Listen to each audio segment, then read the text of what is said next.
We are live, everybody, with the No DQ review number 90. Almost to 100 episodes of the No DQ review. To me, that is absolutely nuts. Although I've been doing NoDQ.com now since 1998, and Jeff Meacham has been part of the team since 2001. So it's definitely possible to keep that longevity. Anyways, I'm Aaron Rift of NoDQ.com, but I'm not the moderator. Let me pass it over to the man who gets us through these weekly shows, 90 of them now. Virtue, how's it going, man? It's going well. I want to give shout outs to the people that aren't on the show right now, like Big G and Robbie Vice. We know your guys are out there, and let's give them all shout outs. And Greg Cherry, too, and anybody else who's been on the show. But right now, tonight, we have myself being the moderator, of course, Aaron Rift, Jeff Meacham, and back once again, Son. And I'm not even going to attempt to say your last name because it'll sound goofy. So what's up, man? How you feeling after WrestleMania? Well, as my traditional introduction goes, hey everybody, Son Gosoku here, and I'm feeling great. I think despite the circumstances, WWE and AEW both put on a very good effort this week to entertain us through these times. And we're going to be talking about a lot of that, and I have some things to say, as I'm sure you all do as well. Jeff Meacham, what's up? I see you are sitting there in front of the great studio fireplace. I love it. What's up? Of course, this is Blair has the Fireplace Funhouse. I have the Fireplace Funhouse. He has the Firefly Funhouse. I have the Fireplace Funhouse. So it's 2002. I started joining the team actually, and I started doing the reports for you in 2001, but 2002. It's 18 years. That's crazy, right? And yeah, we actually had 100 episodes on the other show, so it's not unheard of for us to do 100 of one show or another. So. Well, what I want to know is when we do episode 100, how many people can we get on this from the past? 100. We'll see. But it'll be fun. Aaron Rift, what's up? Wearing the Ladies of No DQ shirt. Shout out to them as well, because they've all been on the show. Well, at least Caitlin has. What's up, Aaron? I'm doing well. I'm excited to talk about all the topics coming off of WrestleMania. This is going to be one of the bigger episodes of the No DQ review that we've done. It's too bad we couldn't have the timing. Like, this would have been perfect if it was 100, but we'll see. Maybe 100 will be when things finally get back to normal, and that will be a celebration, and it'll be the right timing when we can just talk about the return of wrestling to the arenas, and we'll see. That would be nice if it was 10 weeks from now. That'd be really cool. Yeah. Yes, we will. And now when we get past 100, are we going to drop the numbers like WWE because Vince McMahon doesn't want to date it? So maybe we just call it the review and we don't put the numbers. But speaking of WrestleMania, we're going to talk about that. Now, we're not going to talk yet about Firefly Funhouse segment and the Boneyard match because that will be our main event. So No DQ Galaxy, stay tuned.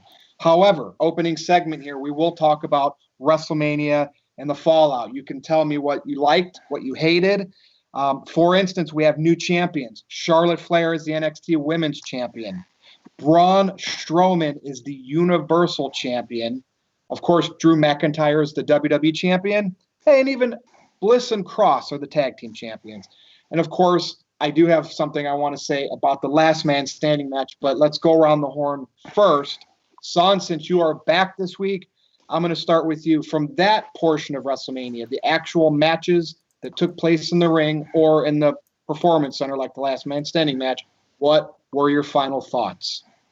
One of the biggest matches I praised all through my review was I thought it was incredible how they did the Undertaker and AJ Styles match. Love the cinematography of it, and it really is probably the best way. I was joking with my friend. I said, man, Undertaker, you can probably get about 10 more years out of the guy if he does these type of matches. I enjoyed the Firefly Funhouse match. I think, and I said in my review, if you are a 1980s or 1990s wrestling fan, no doubt this is going to go over well with you. I enjoyed going through all the different timelines and Cena losing and getting Bray getting his big match victory. Now, don't get into too much detail on that yet because I want to save that for the main event because they were cinematic wrestling matches and there's going to be some comparisons we have for stuff that's already been done even years ago, but great way to plug it because that is our main event. But how about the rest of Mania, like in the Performance Center stuff, everything that happened in there?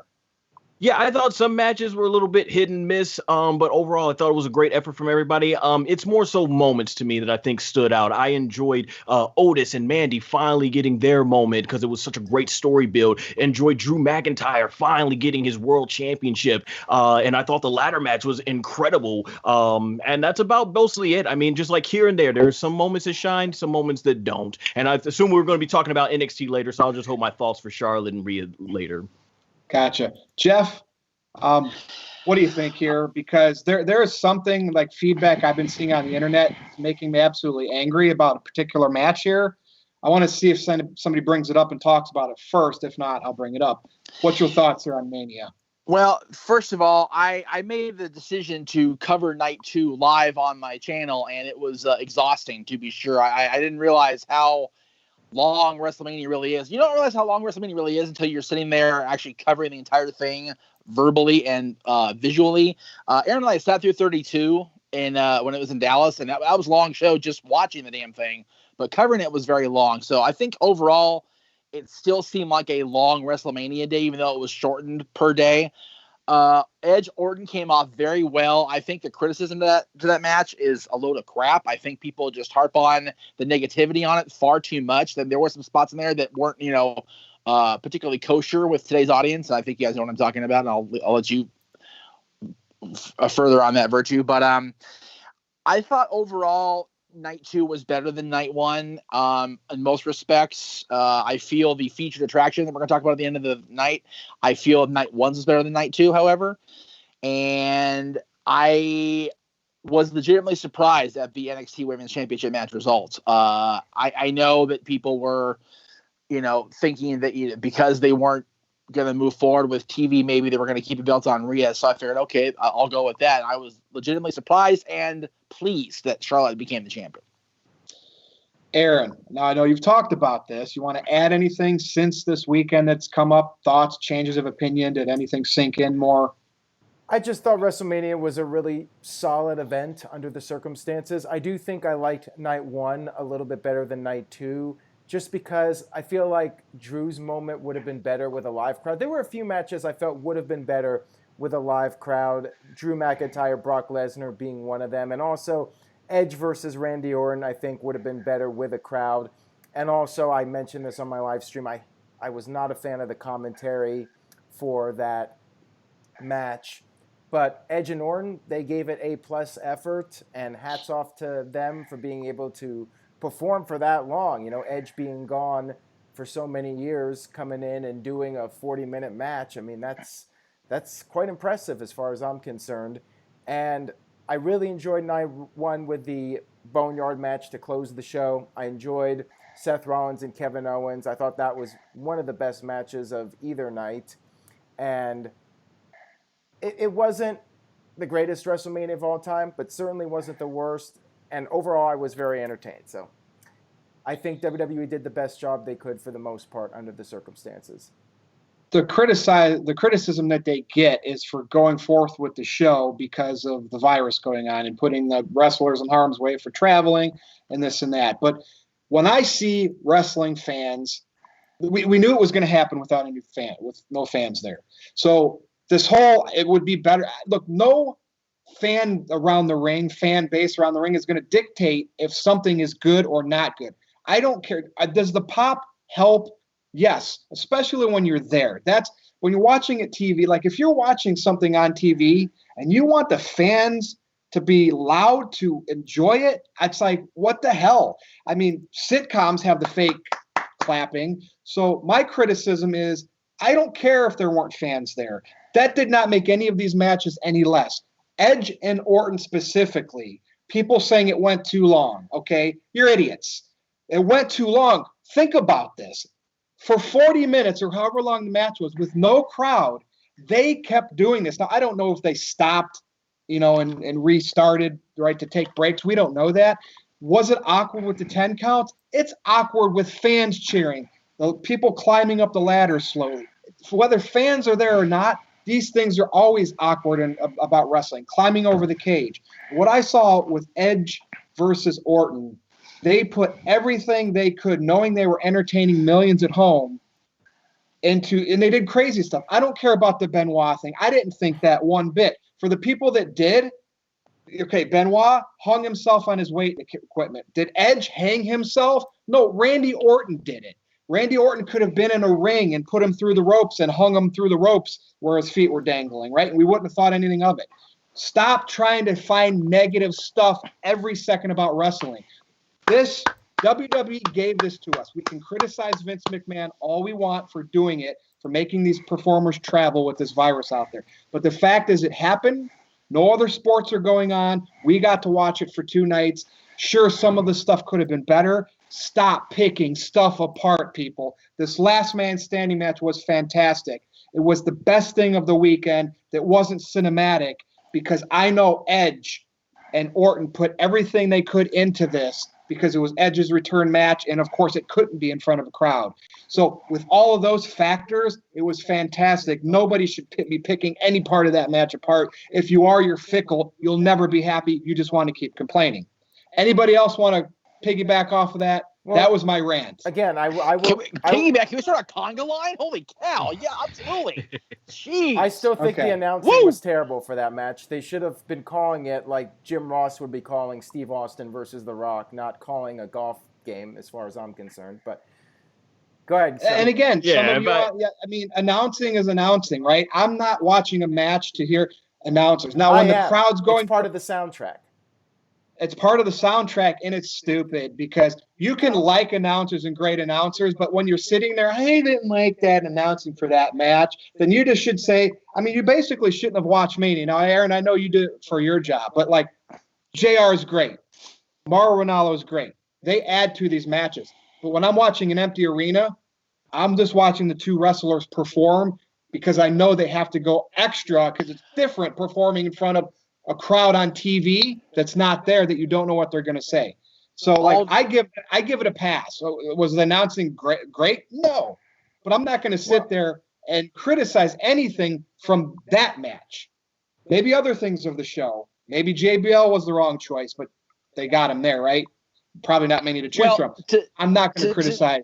Go ahead, Jeff.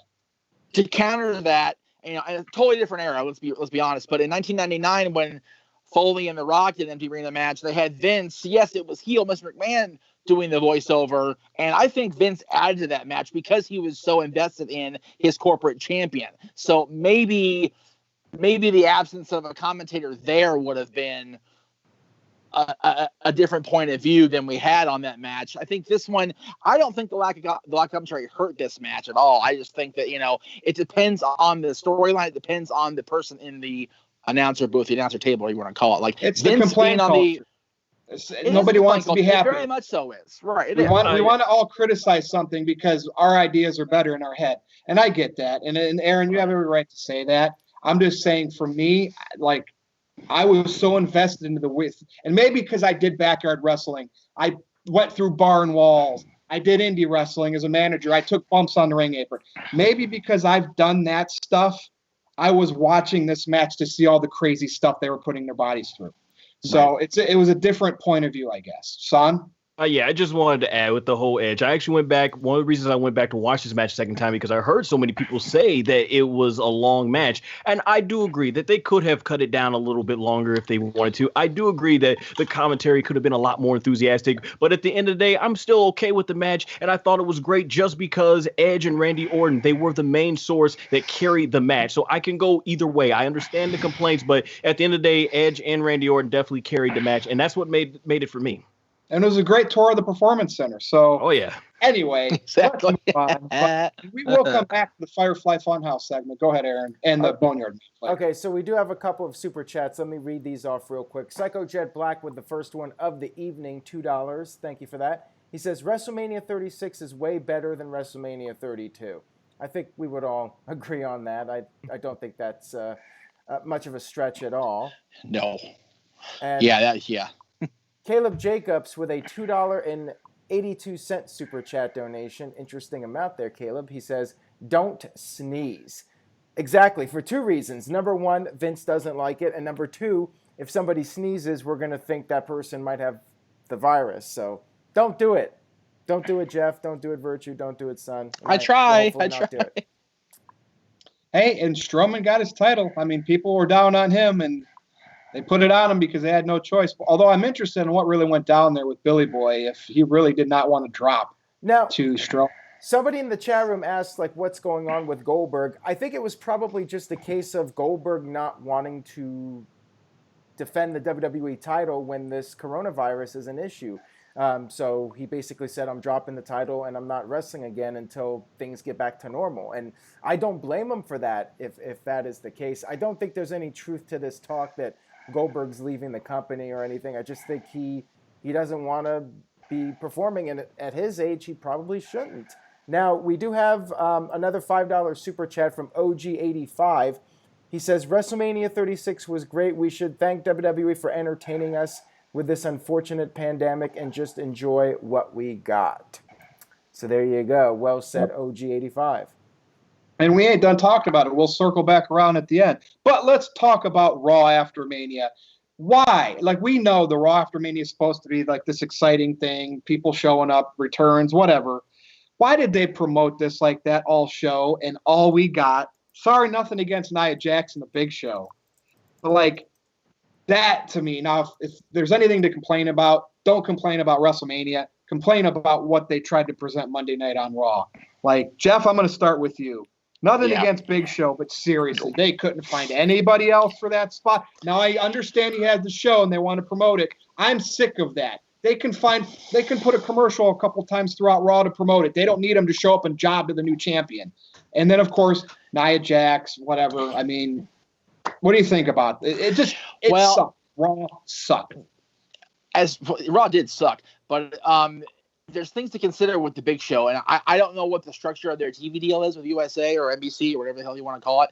I don't know if they can, if they're able to have a commercial for a Netflix branded show on the USA Network. I could be wrong. I don't know how that is structured. So it may have been they wanted to get Big Show on camera, have FaceTime. That way they could actively say on commentary, oh, by the way, tonight on Netflix after Raw, etc. Yeah, but don't do it against Drew, though. Do it earlier in the show against somebody else.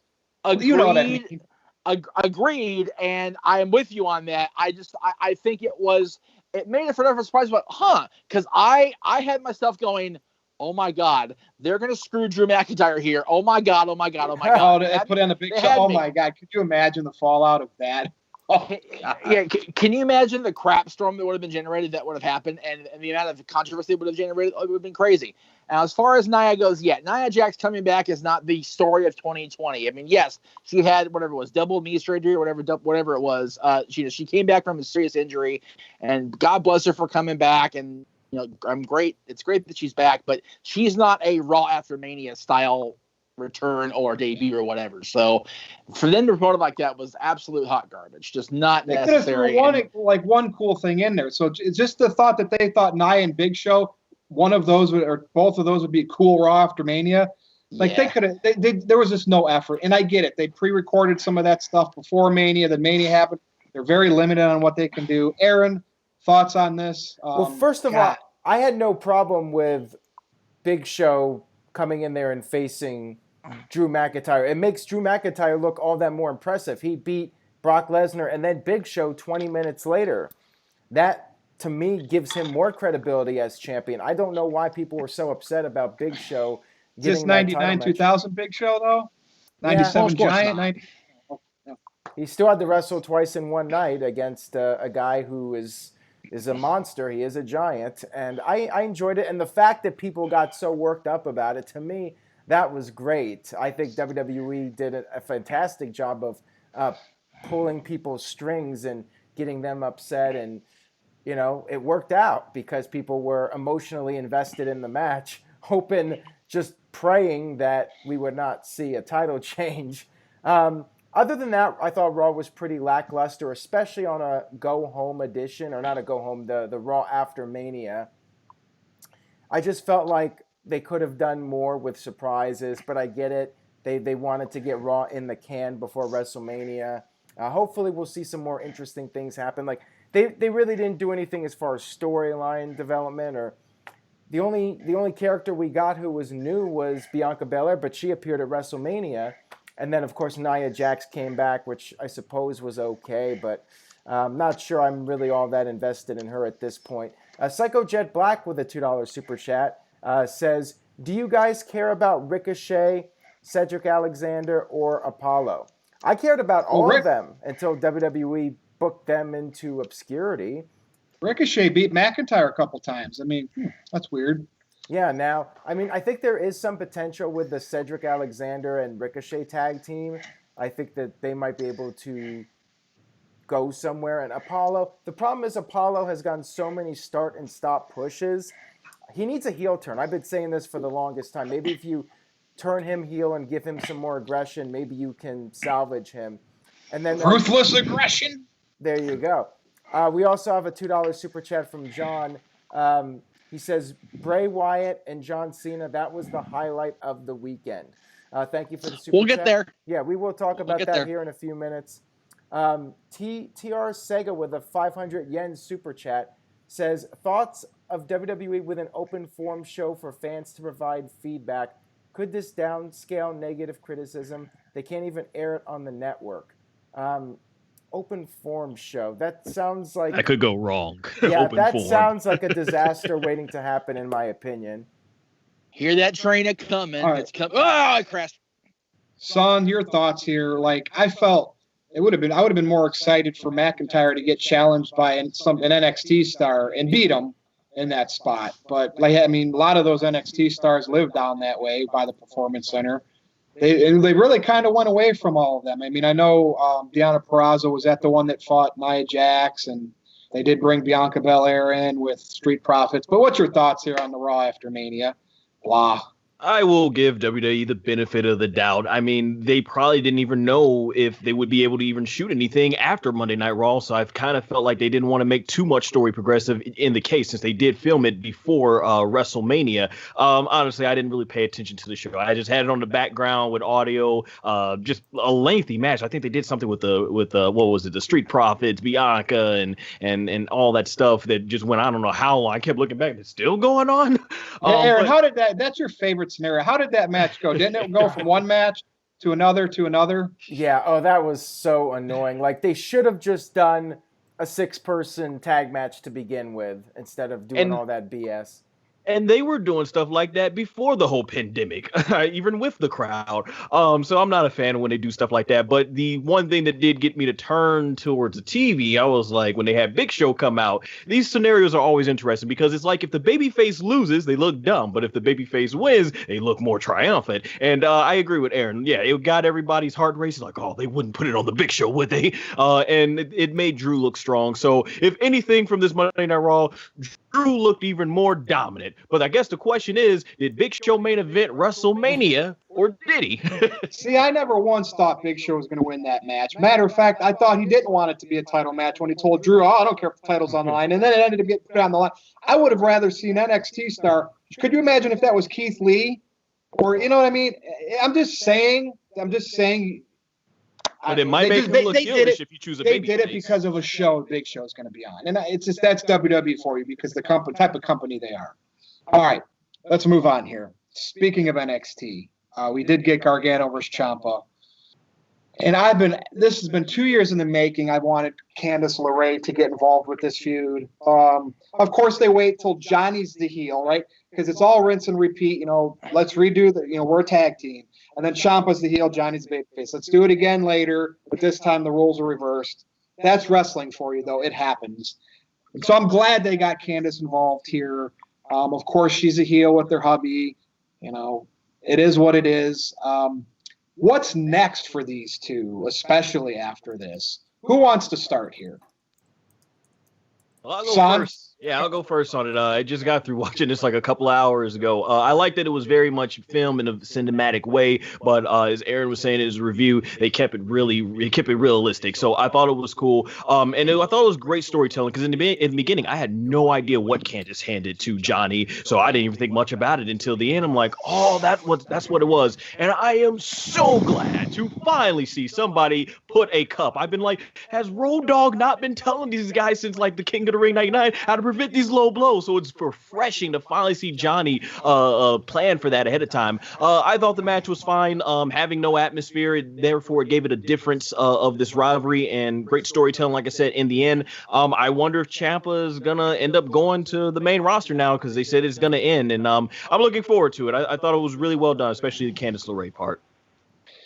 Jeff Meacham, did you watch this? I loved every bit of it. I'll tell you what, it was well overdue, long overdue, as you said, Virtue, but it was just so cool to see Candice finally turn to the dark side. I thought that was amazing.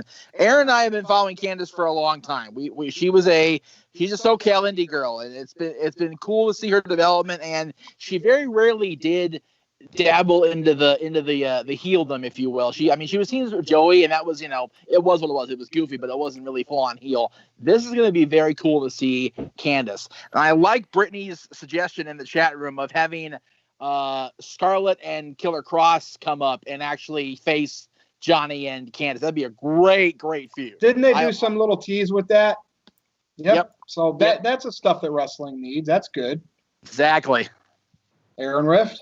Yeah, Thanks, Jeff. I enjoyed the creative twist there with Candice LeRae turning against Ciampa at the end and the double cross there. And yeah, I like that little teaser with Killer Cross. I didn't even notice it watching it live. I totally missed it. I had to go on Twitter and see people taking the screen cap, so people were more focused on it than I was. I might have shut it off, though, because I was setting up my live stream.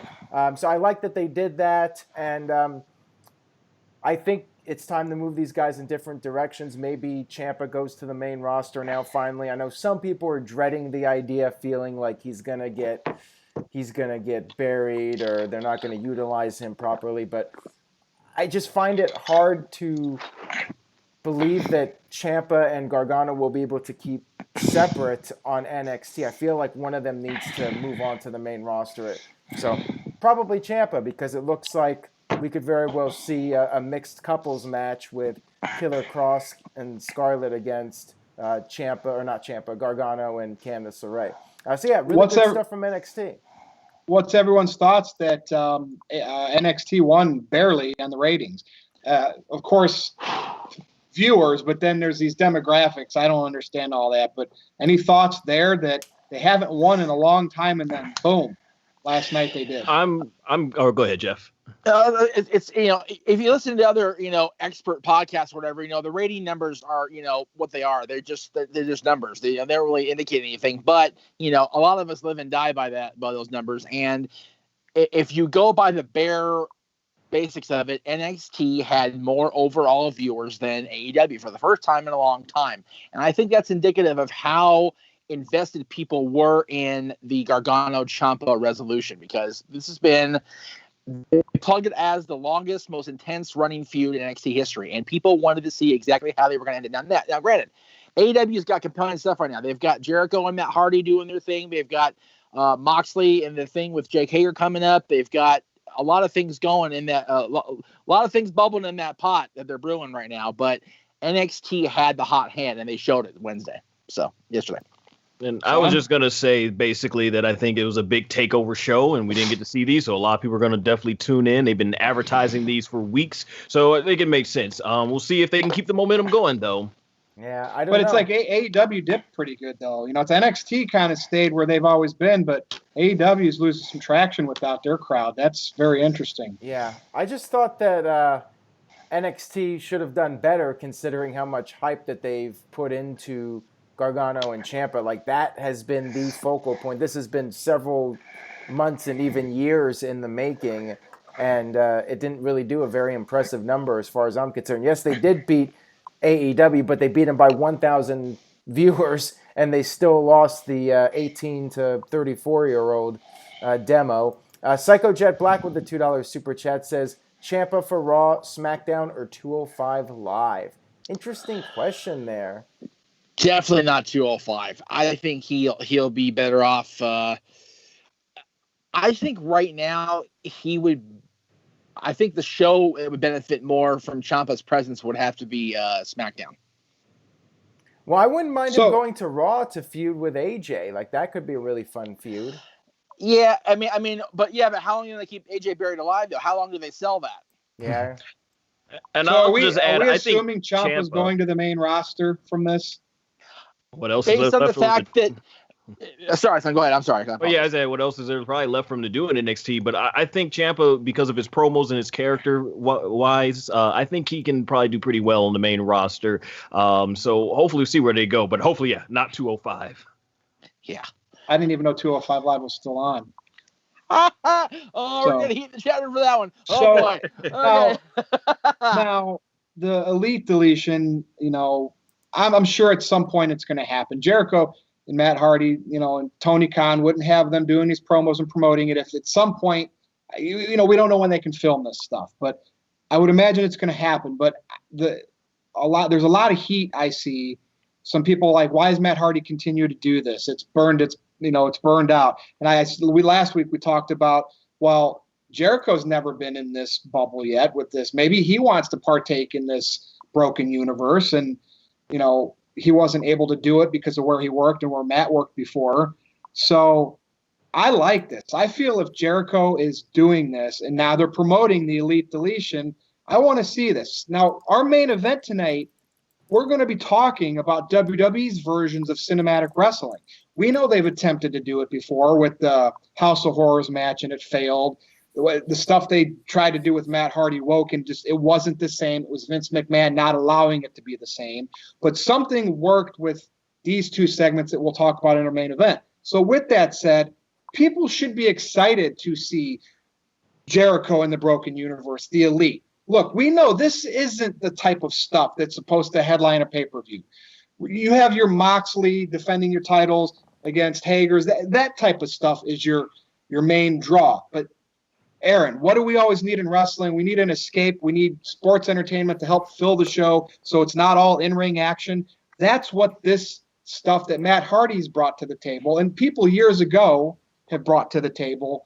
So what's everyone's thoughts? I want to see this Elite deletion. Now, I've heard Matt Hardy promote it. Now I want to see it. So, Aaron, what's your thoughts here? Okay, first of all, Interstate Kyle with the $2 super chat says, finally able to watch NoDQ live for once. LOL. Well, thank you for tuning in, Kyle. Kyle is currently traveling from the Colorado area back to California. He's on a road trip. He's taking advantage of the $1.19 gas right now. So he's driving. He's not on public transit. No, he's driving. He's just driving. Okay, God Almighty, he's public transit. Got to keep him the hell away from me. Holy cow.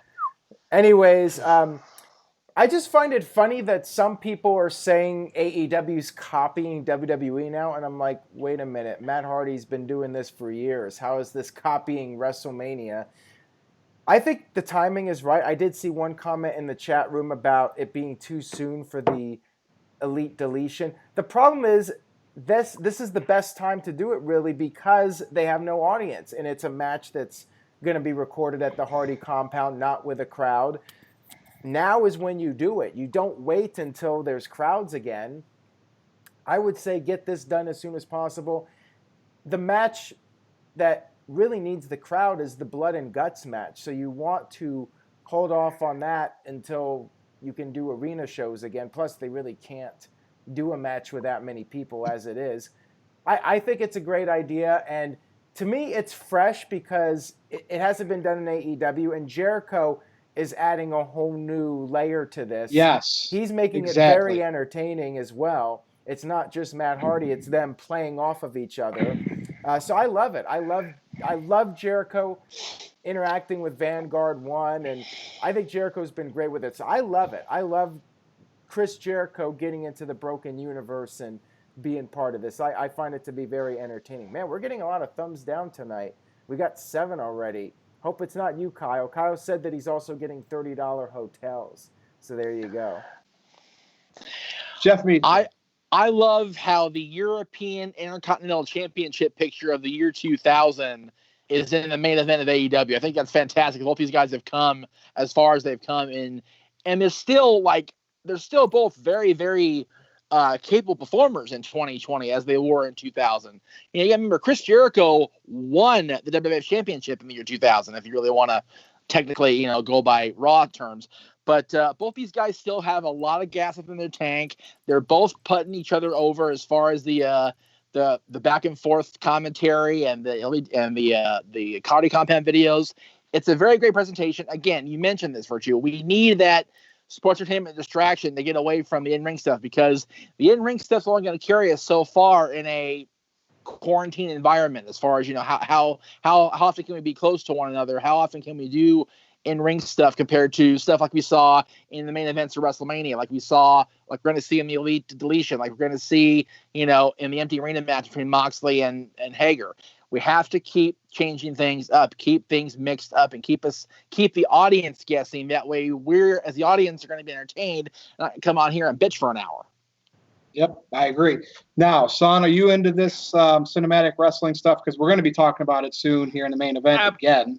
Absolutely. I mean, I'm an aspiring filmmaker, so to see filmmaking mixed with professional wrestling, I'm all in for it. I love it. So when it comes down to this, there's so many possibilities. I think I'm most looking forward to what happens and how many times will Jericho get thrown in that lake of reincarnation. They've got so many Jerichos to bring back, so I'm looking forward to that. And they're not going to be limited, because I don't know, I felt like the one they did in WWE it was very tame compared to what we got in Impact Wrestling. So to see what Jericho and Matt Hardy, both being at the top creative minds as this, or what they're going to bring together, I'm looking forward to it. I just can't wait. So I'm all for it. It's something fresh, something new, but I do agree we can't do this with everything. Also, I want to give a shout out to my friend, and he's a friend of Aaron as well, Steve of Too Sweet Cosplay. He brought a good point. Even if you go past Matt Hardy, Lucha Underground, they're the ones who started all this phenomenon with cinematic wrestling. So we got I think a big shout out to them for really putting this in the creativeness for others to branch off of. So I'm looking forward to see what the future holds in professional wrestling when it comes to this cinematic wrestling. Now, if you wanted to go back even further, you could go back to WCW in the early 90s with those movies that they did with Sting and Vader. I mean, those were really like the first cinematic wrestling matches / segments. And Jeff, real quick here, Big G with a $10 super chat. Thank you very much for that, Big G. He says, stopping by. And he says, here's to the NoDQ review. I will make my triumphant return very soon. We miss you, Big G, and we'll have you on soon. Jeff? Not to bring up a definite dead horse that's been kicked around many times in the last 25 years, but lest we forget the Dungeons of Doom's origins, where they had Hogan venturing into the dungeon and, the master and the taskmaster there being, inside these big, the cave with the smoke and there were no actually matches in there, but they could have. So it's not a new idea in wrestling per se. As I think, Virtue, we mentioned this on a review a couple weeks ago. There are no new ideas in wrestling, or new ideas in entertainment or literature, period. Everything's the same 7 things. Yeah. But it's the way you tweak it that makes it work. The Hardy stuff has been golden in the last 5 or 6 years. The stuff we saw at WrestleMania between AJ and Undertaker and the Firefly stuff was just amazing. There's some stuff that could have been done differently, of course, but I was so much more entertained by the cinematic stuff and the stuff we don't see very often than the Raw tag title, the SmackDown tag title, the women's title, the basic stuff. See, I've always said people should talk about what they like and stop talking about everything they don't like. And that's probably why we have more thumbs down than normal today. But we're still getting our views. We're still getting our thumbs up, because I started this video and I said, look, fans, stop complaining about everything. And, of course, that probably set some people off because they feel they have the right to complain. Jeff, so thank you, because this is our segue into the main event.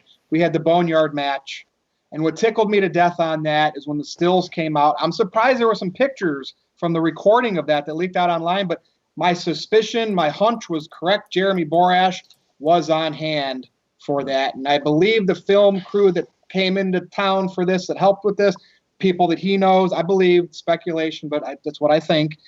It was awesome. I love the way they did this. It helped The Undertaker. They spent 8 hours doing this, people. That is art, right? If you watch a movie you really like, you think it's great. Why can't wrestling go outside the box once in a while? Now, going over to the Firefly segment, that's where I think some people got upset. It wasn't a match. They should have promoted that whole thing with Cena as like a Piper's Pit. Once they knew they weren't going to wrestle a normal match, because they didn't have a crowd. It wasn't going to take place in the stadium. Maybe they should have changed the tune on how they called it, not a match. And I think the people that hated the Firefly segment, I know a lot of people liked it, would have looked at that differently. Look, the Firefly Funhouse segment, match, whatever you want to call it, was a tribute to John Cena's career, right? And at the same time, it showed Bray's sadistic ways. Cena, you beat me, but I'm going to go back and in your mind say that I beat you. And that's where I think my main point for both of these matches. Undertaker, he can do stuff like this for another 10 years. He can because he can get older and older and older, but they can do edited wrestling. Okay? Bray Wyatt, to me, the wrestling business has really been bad to him. He probably should have came out as like the son of Mike Rotunda, the nephew or whatever, godson of Barry Windham. I don't know. But he didn't. He came through as Bray Wyatt, the Deliverance character, and he got a few injuries early on in his career. It kind of castrated his career, but he's been creative the whole time and found a way to stay on TV. But Aaron, you're going to agree with me on this. Bray Wyatt, Wyndham Rotunda, he should quit the wrestling business and go to Hollywood because this generation needs a horror movie icon. There is no. We grew up with Jason. We grew up with Freddy, Michael Myers, Leatherface. Bray Wyatt is that talented. He can do this acting thing, and he could become a horror movie icon. I don't know what the character would be. The Fiend, the Deliverance character. The wrestling business doesn't respect his art. The movie industry would, and the horror genre is not what it used to be. I wish he would go out there or somebody in Hollywood would say, hey, we're going to make you the icon of this generation. That was my takeaway from that Firefly segment. Bray Wyatt should be in Hollywood making horror films. What's everyone's thoughts on both of these matches? And I mean that. I'm not saying Bray should be out of the wrestling business because he's not passionate about it. He would be probably super over doing horror movie conventions like the people that's played Freddy and Jason. Aaron, what's your thoughts on that? I mean, I'm serious about that. That's not a hot take. Bray has a career, I think, in Hollywood. I don't know if he just doesn't want to do it. Well, he's a wrestler. That's what he grew up with, and that's his passion. It would be really tough for him to move away from wrestling. I think The Rock managed to make it work, and John Cena has to a degree, but man, I just don't know if he would be able to do it. And I don't know if like making lower budgeted horror movies would be something he would want to do, but I thought the Firefly Funhouse was one of the best ways to utilize his character because the whole thing to me felt like a Nightmare on Elm Street movie. It was John Cena's nightmare, and instead of Freddy Krueger haunting him from one segment to another, it was the Fiend Bray Wyatt, and that's how I interpreted the segment. It was. This is my point. John Cena's You're looking at it nightmare. that way. That's exact. Bray Wyatt. I'm telling you, people in Hollywood in the horror movie industry could revitalize a dying industry with somebody like Bray Wyatt. I'm telling you, he's capable of doing. He could do so much more there than in wrestling, and he won't have the people crap on him over there. Well, I don't think people are crapping on him, Jeff. People crap on him all the time. They do. They it's all over the internet because he look at the Fiend was cool, and then all of a sudden the way WWE portrays his matches, all of a sudden he didn't become cool. He got buried by Goldberg. Well, the Goldberg thing I just was feel terrible. like That Goldberg thing was one but of there's the a lot dumbest of people booking out there that I decisions think of the crap. past several years. Yeah, it's not his fault. I'm just saying WWE in the wrestling business don't do good for him. He could do so much more outside of. There's a glass ceiling Bray Wyatt hits, and they won't let him past it. That's my point. Now wait a minute. So let me get Jeff's thoughts here because Jeff is ready to go. This guy experience with the $2 super chat says, yes. Jeff and Sun Goshiku, they are here. FFFH the best. All right, Jeff, what do you got? Firefly Funhouse, the best. Yeah. Thank you. Appreciate it. There's definitely crossover potential there, Virtue, and I'll tell you why. And I'm going to give a cheap plug to somebody that doesn't need a cheap plug, but I'm going to give one anyway. Mick Foley in his Santa Claus documentary that he put out a couple of years ago. One of the segments in there is at a horror convention that he was invited to be a part of because the Mankind character, the character are both horror based. And he was talking with Roddy Piper about, the fact that he was so over at Santa Claus, and Piper just couldn't believe it. But the fact of the matter is, the horror community appreciates certain aspects of the wrestling community. Bray Wyatt is right there. I guarantee the people that love Michael Myers, especially Freddy Krueger, Jason Voorhees, all those guys, they would just latch on to Bray Wyatt They would, and they get a huge kick out of him appearing at these conventions and being talking about his movies or his whatever he's doing, because he's got that charisma to cross over, much like some of the other stars cross over into mainstream movies, Cena, Rock, etc. He has that potential. Will he do it? I think I agree with Aaron in that he grew up with Mike Rotunda as a father and Barry Windham as an uncle. I don't think we're going to see him cross over. He should, but I don't think he will. Son, what do you think? I think he's had so many of his great ideas and visions, and they've gotten so far, right? The Wyatt family looked strong against the Shield. That was a great angle. The Fiend early on looked good until they kind of had some of those matches with the red light. He lost to Goldberg. And I think there's just a ceiling for people like Bray in the bubble of the wrestling business. And I just wish Bray realized that, and because his creativity has no bounds. But in wrestling, it does. They won't allow so much to happen. Look at Matt Hardy. WWE, they didn't allow it to happen. I just think this guy could create something. Back in the 70s, did we think we were going to have a Jason Voorhees, a Michael Myers? No. We ended up getting them because great writers, great producers, and they did it. I'm just saying, we need a new intellectual property, right, in Hollywood, in the horror film industry, and Bray Wyatt should be that guy. But the wrestling business is holding him back. Son, what do you think? Yeah, you all make great points. I think that's why so many of us who have loved Bray Wyatt's character for all these years is because we see the creativity, we see it, and it really stands out to us. And time again, they've put him down. He keeps coming back with new creative ways, and then time and time again, they keep taking him down like they did with the Goldberg. And I still stand by that. He should have never lost to Goldberg, even if they were going to have Roman beat him. At least that's two fresh guys in there at WrestleMania. And I agree. Yes, he could probably definitely have a great potential in Hollywood if someone wanted to do it, but just like Jeff and Aaron were saying, maybe that's not what he wants to do. Wrestling is his blood, and he probably has a thing for horror films, and he felt that maybe he can integrate that into professional wrestling. Just unfortunately, WWE's not taking advantage of that. And as I was saying earlier, I enjoy the whole Firefly Funhouse. I thought it was a great, like you said, tribute to Cena, a great little bone to throw to all fans who's been around since the 80s and 90s. It gave us a little taste of what if Cena went heel, what if he joined the NWO. Just great stuff, and just the story of kind of bringing up like all of John Cena's failures through his very successful career, and it ending with Bray getting that big victory as a consecutive story was very well told. Yeah, it could have had a lot more action in it, but I just think the whole story from what they told from beginning to end was very well done. So that's most I got to say about it. All right. Let me add to that here for a second. We do have a couple of super chats. Now, there was one comment in the chat about the cinematic matches and if WWE should do these once the fans are able to come to the arenas and when everything is back to normal. I think it's fine to do the cinematic matches even once things are back to normal, but it should be a special attraction. Now, I feel you could do it a little bit more frequently, but once we get back to normal, maybe only do one a year or something like that and not do too many of them. And Psycho Jet Black sent in a $2 super chat, says, Boneyard match for legends like Sting, Austin, Hulk Hogan. Maybe. I mean, never say never. This could potentially open the door for more of the semi-retired guys to come back for one more big match in a cinematic fashion. I feel like Sting and Undertaker could be a realistic possibility. And there might be a few others. I don't know about Hulk Hogan. Maybe they could do another Dungeon of Doom. Maybe they could do a Hulk Hogan dream sequence.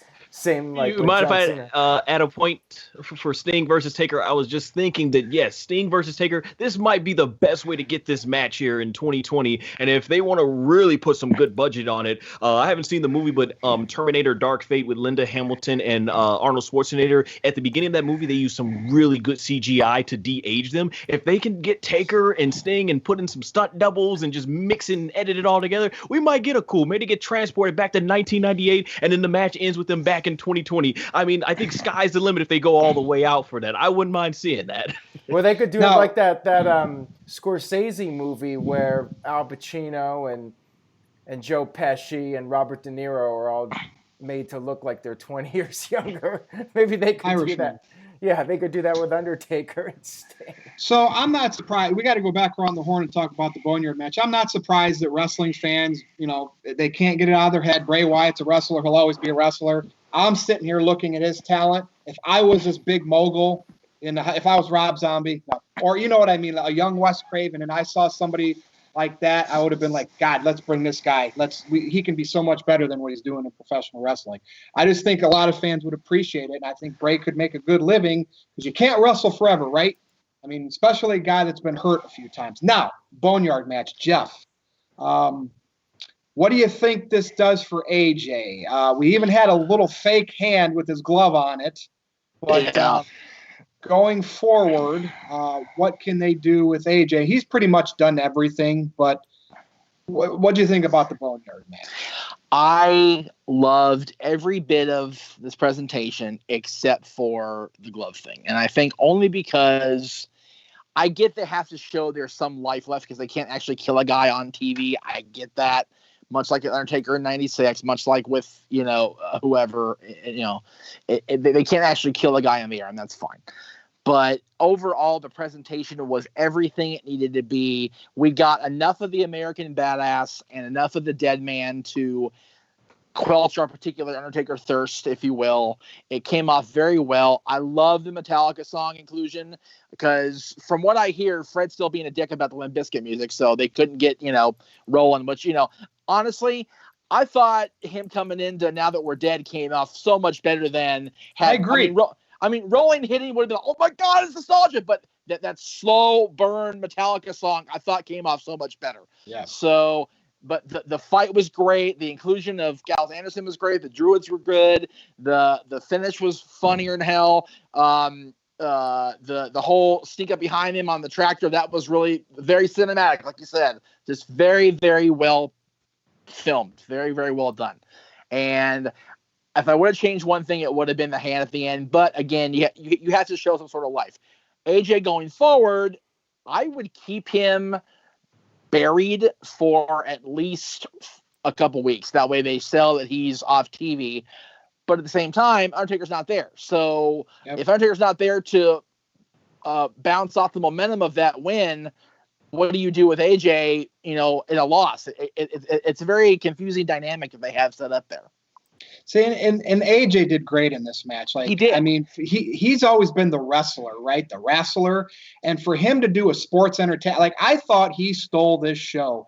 Like, when I watch this, I'm like, holy crap, AJ Styles is acting. Now, I'm not going to say AJ should go to Hollywood. He's a wrestler, Aaron. Like, you know what I mean? Just the Bray.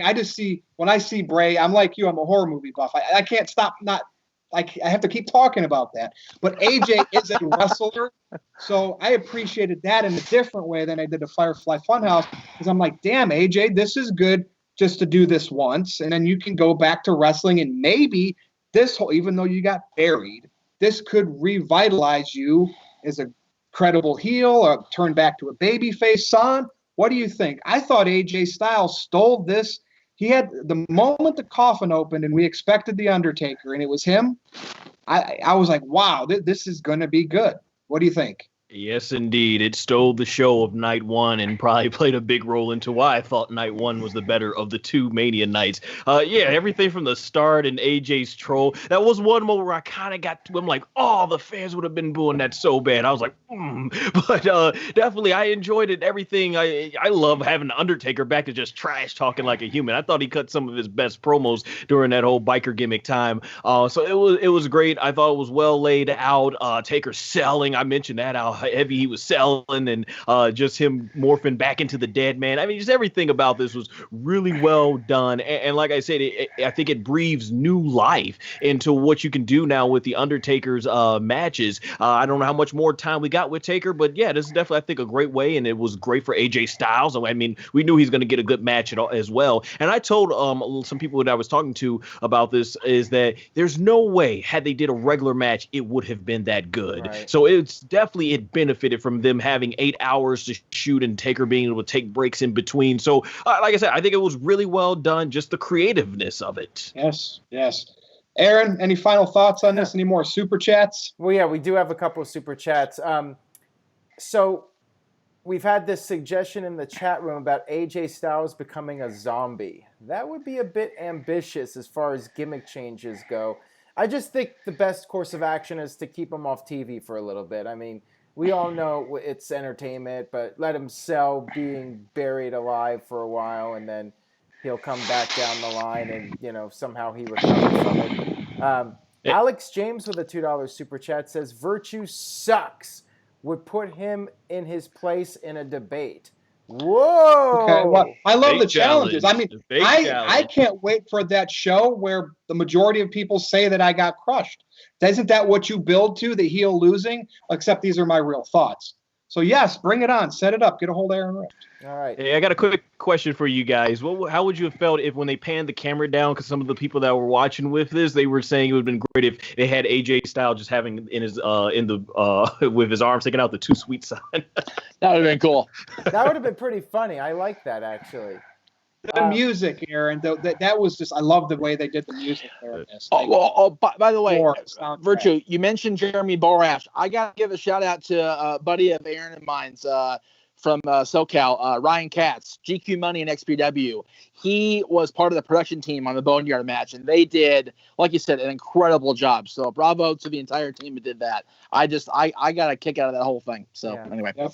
And we've had a couple of comments in the chat room about WrestleMania rematches. Like, we could always get AJ and Undertaker once we get back to normal, have them do a proper match. But yeah, like you said, son, I think this was better than anything that they would have done inside an arena or a stadium. It was just something totally different, which we need. We need some more creativity and things that are outside the box. Psycho Jet Black with the $2 super chat, and he had to get his EC3 dig in. It's a trademark. Virtue does not suck, but EC3 sure does. Ouch. I say we get EC3 on to defend himself against Virtue. That's what we should do. I understand my haters come when I belittle the fans that complain a lot. They don't like being told I can't complain. I get it. That's how you have fun during wrestling. But look, Aaron, WrestleMania was not in the stadium, was not in front of fans. And it got a lot of attention online. I don't know. Obviously, WWE took a hit with this, but Vince McMahon proceeded to do the show, and they did some things that are getting talked about and probably will get talked about for years to come, such as the Boneyard match. And so mission accomplished. I mean, right, guys? Is mission accomplished for WWE? Yeah. Oh, considering where the position they were in? Yeah, we got a comment here from Jonathan. He says, JD from New York is better than y'all.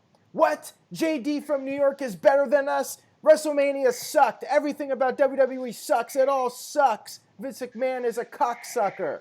There. Whoa. Hey, that was my JD impression, everybody. Hope you guys liked it. Now, I like the next super chat. Read it. Is this Virtue's Rage right here? See, when I start getting into the JD mode, I use profanity. That's the gimmick. Wow. And comes down to coming. Look out. And I got to go on Twitter and start calling everybody an idiot that has a different opinion from me, and I can get more Twitter followers. How about that? Read the Brawl for All super chat, Aaron. This is a Virtue's Rage segment. Okay, Adrian sent us some super chats here. He sent in a $2 super chat. He says, Undertaker and Chain Gang Cena promos would be awesome. Didn't we get that back in the day, like 2003? Yeah, we did. Yeah. We did, but it was the American Badass. So maybe they're thinking Dead Man Taker versus Chain Gang Cena. OG85 on the topic here says, would you rank the Undertaker and AJ match as the best in WrestleMania? No, but it's different. No. I don't think it's fair to compare it to Undertaker versus Shawn Michaels. They're apples and oranges. They're, to me, or is he very talking different. about of the week of 36? Of 36, I mean, I think it was the peak of either show, in my own personal opinion. I think I was more entertained by that than anything else on either show. So from regular matches, it was the last man standing match. But yeah, it's hard to compare that in a cinematic match. Now, you can't. I would for as far as like the actual traditional match, I would probably go with Kevin Owens and Seth Rollins. I love the I like that. That was match. like a 1B to the. But it just because of the Edge coming back, not wrestling for 9 years. I know he did the Rumble spot. That I heavily weighed that match because of that. You know, I mean, if it was a standard old last man standing match and Edge had been back for a while, I probably would devalue that a little bit more. Storytelling goes a long way with these characters. Exactly. And they did that leading into that match. Aaron, I know there's some more super chats. Yeah, we got a bunch, so let me get let's get that Brawl for All theme going. The This Guy Experience with a $2 super chat says Jordan Peele needs to write a movie with Bray Wyatt. What do you think about that, Virtue? There you go. I'm all about I like those Jordan Peele movies. Yes. He's a this generation horror movie guy. I mean, Adrian apologized for going off topic. He also wanted to say Aleister Black is overrated. He does not get the hype. I like Aleister Black. Disagree completely. Jeff, I think he'd be a great Intercontinental or US champion. One of the two. I think he would. He needs the right opponents, right? He does. The thing is, it's one of those. He's a character that is driven by the opposition. He needs somebody to feed off of. He can't just. He's not the kind of guy to just randomly attack. He's gonna have somebody open that door for him, like he's always said. So they need a championship contender to go after him, and it hasn't happened yet. So it feels give it time. It feels like WWE wants to keep him stagnant. They're pushing him strong, but they're not pushing him higher. That's kind of where it feels like. Right. Yeah. He's moving forward, but he's moving through a bunch of mud in the process. So, just give it time. Remember, there's a lot of guys on that roster that they're trying or that we think they should put over. Just give it time. All right. Well said from Jeff Meacham. All right. Let's get to that Brawl for All one now. Yes. Alex James with a $2 super chat says, how do you defend the Brawl for All, Virtue? Can't. So here's a couple things. First of all, they did it, right? The wrestlers that wanted to be in it because they all thought they were real tough guys did it. Vince McMahon signed off on it. Russo's idea, whatever, it happened. Going back, the errors that happened, not the injuries. These were grown men that decided to do it because they all thought they were tougher than each other. It should have been a work, right? Because then you could have Shamrock and Severn or Shamrock and Williams in the final, but it would have been exposed if it was a work. It's hard to do that real fighting like that as a work. So it had to be real. Bart Gunn was made. He was a legit badass. But what happened was, in the injuries, it happened. The guys did it. They could have said no. They pulled Shamrock, or I don't know why Shamrock got pulled from it or wasn't in it because it wasn't Shamrock. It was Severn. Severn had a first round victory, but he saw that if I keep doing this, my UFC career is going to be jack shit. So I'm going to bow out while I can. Yeah. So and Shamrock thought it was unfair. Shamrock thought it was unfair for him to compete. Of course he did. Yeah. And what should have happened? So Bart Gunn was the wrestler that got his way through it. That was a program made in the making, a heel Bart Gunn. Now, Vince Russo told me they didn't go with this because Bart couldn't talk. Put him with a mouthpiece. You could have had a great feud, a summer program, Austin versus Bart Gunn, but it would have been back to wrestling work, but you could have bloodied Austin in the match. And then could you imagine, Jeff, if they actually used Bart Gunn as a contender to Austin, but, not to actually win the title, just to get beat. You know what I mean? Fodder for Austin. Well, and then a bloody Austin that got punched by Bart, but worked. And then Austin delivered that stunner and beat Bart, and that end. And they couldn't even do that because they put him against Bart versus Butterbean, and it killed everything. Well, when did the actual Brawl for All tournament end? Does anybody have a date on that by chance, or? Thought it was 98 sometime, wasn't it? Well, I know 98, but was it before SummerSlam, after SummerSlam? I don't remember. I only ask because if it was after SummerSlam or sometime close to SummerSlam, they could have executed Highway to Hell, had The Undertaker put Austin over, and then instead of going through that convoluted crap of the next 3 months of Austin versus Undertaker and Kane versus Undertaker, Austin referee, and then the tournament that turned out to be it made The Rock, don't get me wrong, but at the same time it was a train wreck of a tournament. I would have had Bart Gunn be the contender in the fall. Because you built Bart proved himself as a legitimate badass. Yep. They ruined all of that by Butterbean, who is an actual boxer, tough man guy that you just knew that wasn't going to go well. And again, I'm not saying Bart Gunn was a star, but you built him up. You could have had fodder for Austin for a match or two, and of course put Austin over him. And at least Bart would have been in the history of having these I'm just saying, a bloodied Austin stunning Bart Gunn and finally taking down Bart Gunn, even the work part of it. Brawl for All wasn't horrible. It wasn't a horrible idea. And people wanted, they just love crapping on Russo, his ideas, but the wrestlers still did it, right? I think it was a crappy Vince execution. Still let it happen. Yeah, it was a crappy execution, not a crappy idea. And of course, because they did it, Bart was made as a tough guy, and they couldn't do anything with Bart Gunn for at least a summer. That's my critique. Okay, Anthony, I will answer your question at the end of the show. I've said it 3 times in the chat room. Jesus, he's driving you crazy, isn't it? I rest my case. My case. Adrian just sent in a $2 super chat. Says Bart Gunn wasn't a credible challenger to Stone Cold Steve Austin. You tell me in 1998, besides The Undertaker and Kane, going after SummerSlam, who was a credible challenger? Bart Gunn knocked out, 3-4 guys? Exactly. That because they did that with the shoot fighting, that got Bart over as a legit contender for Austin. Of course, you knew he wasn't going to sustain as a wrestler character. That's why you have Austin beat him. That would have gave Austin, I just beat Bart Gunn, Austin 316, who just beat all these guys up. It would have made Austin look even tougher. Not that he needed it, but it would have just been cool. It would have been something we would have looked back on wow, remember Bart Gunn winning the Brawl for All? And then Austin took it to him. But they ruined that. They ruined that opportunity with the Butterbean. That was stupid.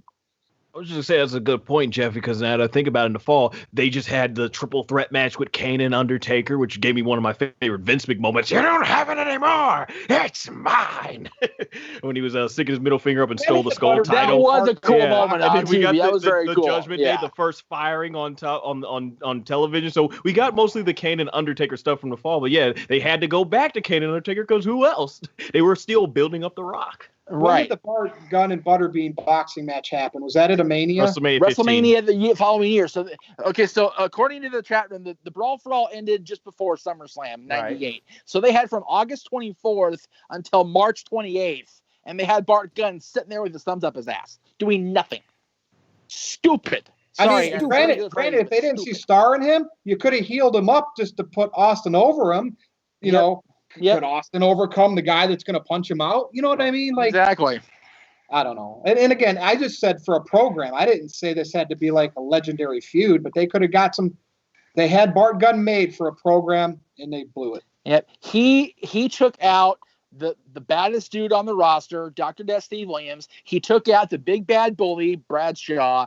He was a made man, and they sat on their butt and did nothing about it. I think no amount of push would have made Bart Gunn a credible contender. I'm not saying make him the world champion, but he would have been a decent contender. At least something different for Austin to do. Yeah, I think he was mid-card at best. I think he reached as far as he was going to go. Just my opinion, though. Well, I think you don't understand fighting and real fighting, and WWE made that. They made him for at least a short, right, Jeff? And again, legendary all-time heel. I'm talking a small little portion of 98. Yeah. I'm not saying have him be a star for the next 20 years like The Rock became or Hunter became or whatever, but I'm saying in that small, Virtue loves this word, the niche group, he would have been a superstar.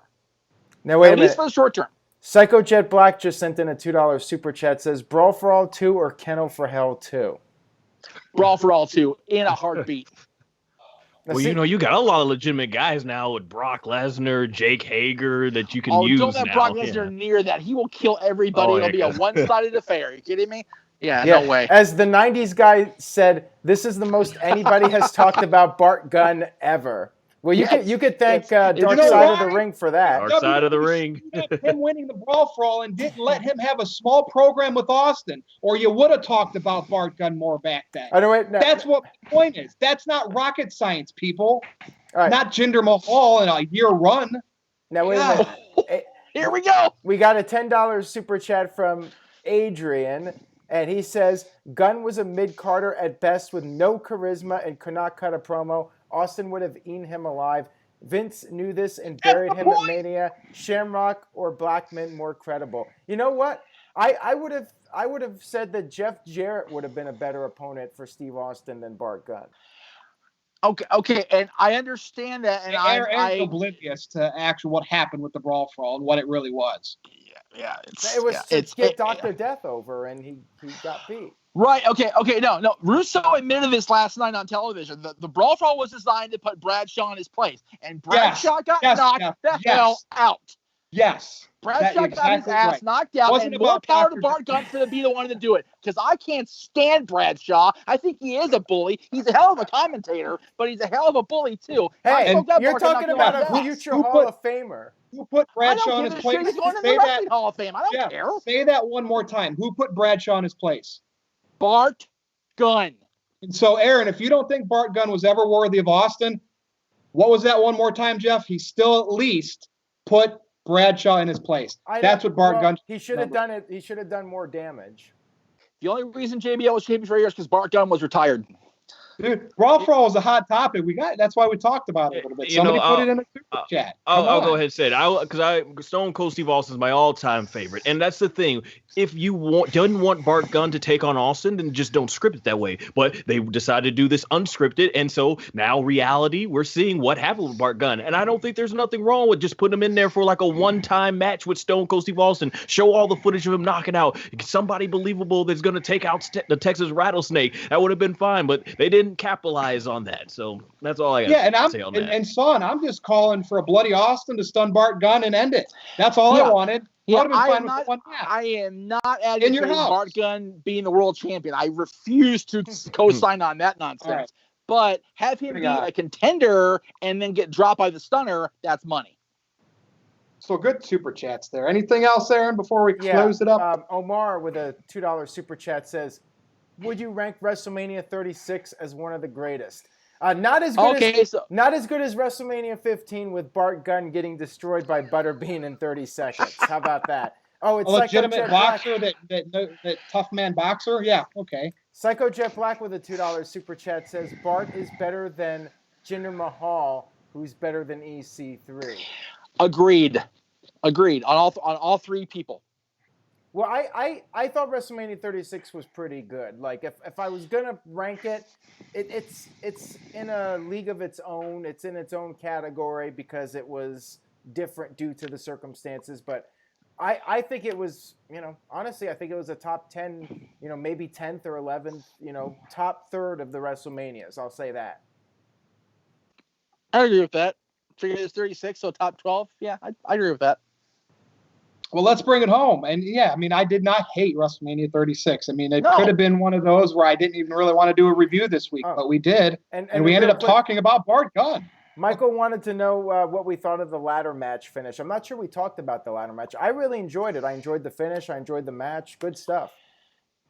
Loved it. Thought it was creative. Yep. And John Morrison gets a big WrestleMania win. He needs it. Yeah. The finish was very creative. They did one-on-one though. I know the Miz backed out, but I wish they could have found a way to, I don't know, maybe have Morrison do handicap. Well, and then that would have made, 2-2, and then Morrison just won. We've seen matches in the past where two guys competed over control of the tag titles. We've had, in PWG, Aaron and I saw Joey Ryan and Scott Moss compete for the PWG Tag Team Championships. That was a great ladder match. It was a cool segment. So it's been done before, and with the right people, that works. And those three guys made it work. Oh, and Adrian sent in a $5 super chat. He says, Dr. Death was over the hill by the time he got to WWE. In my opinion, he only got a push being JR's boy. I would agree with that. And it's unfortunate because if Steve Williams had been in the WWF in the early to mid 90s as a tough guy, he may have been at least the Intercontinental Champion, if not the World Champion. Now, Jeff, I'm going to ask you this. So Russo came up with the concept, right? Because he wanted to put Bradshaw in his place. So if you're the creator of something, off the rails we go. Yes. If you're the creator of something and it happens, and the guy at the top, Vince McMahon, allows it to happen, like, why is Russo the one getting all the heat for this? Like, you know what I mean? Because people love to hate on Vince Russo. Look. I am not quiet about my dislike of some of Russo's stuff, but the fact of the matter is, Russo was always good to us. Russo came on our show. He gave us a great interview. He helped us prank another guy on the show, which I think was a tremendous segment that we did. So I don't have a problem with Vince in and of himself. I have a problem with the fact that people harp on Vince so much, and at the same time, I have a hard time with the fact that Vince sometimes seems to not want to admit his own shortcomings a lot of the times. You got to listen to him more. He does. I do listen to him, but like, he does, but not where people think he should, I guess. Well, because fans can run the business better than people that were in it. I mean, that's really what it comes down to. Clearly. So, Hey, with that I just wanted to add one part about the ladder match. I was going to say this match to me, when you hear them saying there are wrestlers who, whether there's 0 people in the building or no people in the building, they still go all out and perform. And I thought that's what John Morrison, Kofi, and Jimmy Uso did. They did it. They put it all out on the line with nobody there, and I respect the heck out of those guys for that. Absolutely agree. Any other super chats, Aaron, or we can go around and do our plugs? I think we can go around unless people want to ask more questions about Bart Gunn. I'll start with you. Too. I'll go back down forever. I'll start with you. All right, who are we starting with again? Oh, okay. So, yeah, guys, if you want to hear my more full thoughts for WrestleMania 36, I was working with my co-host, the man 0001 SMP. We all three went ahead for both nights, did reviews for WrestleMania podcast. So if you want something to listen to, go ahead and check that out on my YouTube. Also, I'm currently in the Now Voice This competition and made it up to round 2 so far. So if you want to see me play other characters like this scared little boy or this boy who thinks he's basically going to be so happy to meet this this guy called Mr. Blake, and basically he's just a rough town meet-up guy or whatever, and you want to see me play things like a cool bounty hunter that doesn't care whether he's good or evil, all that type of voice stuff. You can check it out on my voice acting competition round entries. Also got some podcasts coming up for My Hero Academia and Dragon Ball, and of course my short film Battle of Deception. You can see the trailer on my short film on my YouTube channel, and of course Aaron has all the plugs right there. And once again, keep supporting NoDQ. These guys know their stuff. Keep supporting them. Thank you guys for all having me. And Jeff Meacham, honored to finally do a video with you. Been watching since 2009. I'm so sorry the quality's gone down. Oh, wait. Before you go with your plugs, Jeff, Adrian with the $2 super chat says, even Billy is better than Bart. As far as sports entertainment goes, I agree with that. Put him in the ring and a fighting ring, a boxing ring, and we'll see what's up. Again, Jeff, I rest my case with this. Wrestling fans just can't. I know you get it. But I get it. I'm also the world's least likely boxing fan, but I understand where you're coming from. So, all right, here we go. Let me get this. YouTube.com/Jeff Meacham. You can find Meacham's Musings, Wrestling Rewind, and, of course, Talk Wrestling. Mondays, Wednesdays, Fridays. I'll pop up there occasionally live just for the heck of it on Tuesdays, Thursdays. I might go on Instagram or Twitter as well. What else did I send Aaron to plug? Oh, teespring.com/store/Jeff Meacham Network. That's the t-shirts. You can find all those Meachamania shirts. You can find the show t-shirts and the logo t-shirt as well. You can find it there. And also, I have a very quick plug, even though Aaron didn't put the screen cap up like I asked him to, and that's okay. We have coming up, it's already in production right now. We're gonna move on it tomorrow. The return of the NoDQ Wrestling Trivia Challenge. You sent me a very low resolution picture, and I didn't have enough time to try to find my other higher resolution version of it.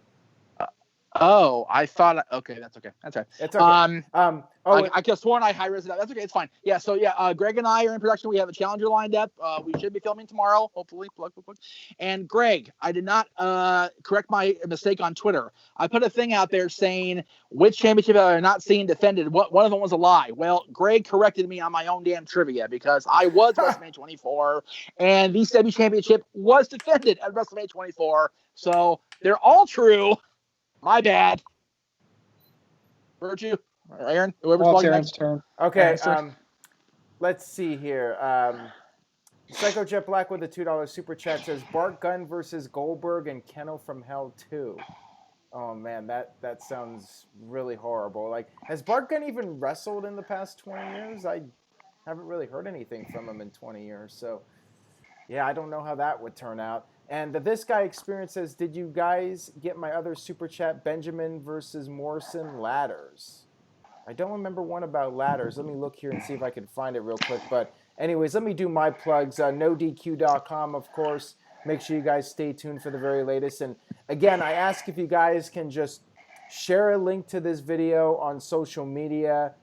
Tell a friend, spread the word any way you can. Word of mouth goes an extremely long way. So if you got one friend who can go on and check out the video, like, that would be very helpful.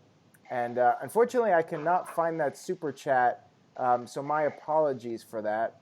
I don't know if it did not go through or what, but I'm sorry about that. That's all I got for this one. Thank you guys for tuning in. This was quite the live stream here. I can tell you I did not expect this much Bart Gunn when we started this. Anyways, Virtue, let's go ahead and wrap it up.